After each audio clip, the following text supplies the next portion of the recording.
ఇంకెక్కడ ఉందన్నయ్య, ఇంకేముందన్నయ్య, వాళ్ళ దెబ్బకు నాకు కూడా ఏదో ఒకటి అయిపోయింది అన్నట్టు అయిపోయింది నాకు కూడా. ఇంకెక్కడన్నయ్య, ఇంకేముంది, అంతా అయిపోయింది అన్నయ్య. ఇక నేను కూడా నా జీవితం కూడా అంతా అయిపోయింది అన్న శూన్యంలోకి వెళ్తా. వెళ్ళి కాసేపు అయిన తర్వాత తేరుకొని ఇదేంది వీళ్ళు నన్ను కూడా తీసుకెళ్తున్నారట్టు, చీచి సైతానప్పో. కొంతమంది అలా చేతులు ఆడించడం మానేసి, రెక్కలు ఆడించడం మానేసి వదిలేసి ఇంకా అంతా అయిపోయింది అన్నట్టు వస్తుంటారు.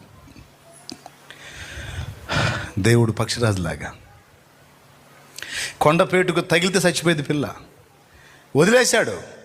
వస్తుంది కొండపేటుకేసి, గమనిస్తాడు రెక్కల సాచి ఎగురుతుందా లేకపోతే ఆడించడం చేత కావటం లేదా. ఆడించడం చేత కాల, వస్తుంది, తగులుతుంది, ఇక చచ్చిపోద్ది. అప్పుడు కొండపేటుకి పిల్లకి మధ్య అంటరై పిల్లను క్యాచ్ చేసి మళ్ళా తీసుకెళ్ళితే, అప్పటిదాకా పైన